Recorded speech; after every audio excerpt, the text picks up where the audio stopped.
Gukkula daaree hiddaaf jirmi gogee abidda dharra'e isa kash kash jedhu diimatee bokokee dhiibanii akka muka kadhaa daboo yaafatanii humna hin jirre kanaan mukukkula daare fidan ganda keenya haadhanii abidda qabsiisanii nu dhoorgan nageenya haadhanii abidda qabsiisanii nu dhoorgan nageenya.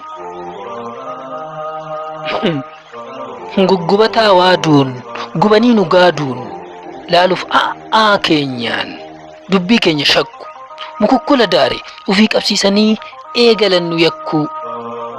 Mukukkula daare ufii qabsiisanii eegalan nu yakkuu.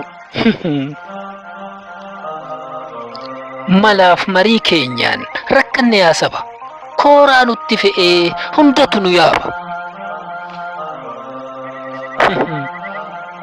Jaarsa ganda keenyaa abdaaricha yaasnee akka mari'anne marii nu lagan qe'ee keenya guban lolaafillee tolaafillee akka waliin garre barbadaa haadhanii nu gidduu kaa'ani nutti guuran huuba rakkanne yaa jamaa numa keessaa fo'aa akka horii geega'oo nutti qaban quba.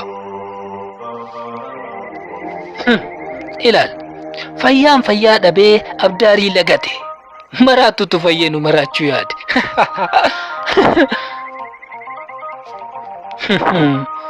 Walii keenya silaa akka wajjin teenye daaraatu nu gube wal dubbii dadhabne laboo baabiddaa ormi hoo ifatuufi nuti qaanqee fuunee waliin dadarbanne abdaarii keenyatti ibidda ormaatiin wal doorsisuu qabne. Abdaarii keenyatti ibidda ormaatiin wal doorsisuu qabne.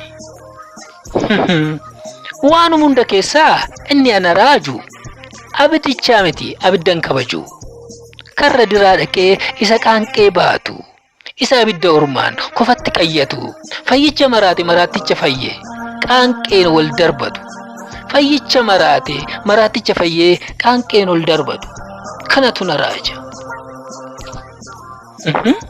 Yaa sabaa dhagaye falaafillee faloo falfala falatu lukkus ta'ee korma waan jiru qalatu dhiigaan tuttuqanii mora ofirraa dhaamsu mortuu hongessanii qabee moraa cabsu mortuu hongessanii qabee moraa cabsu.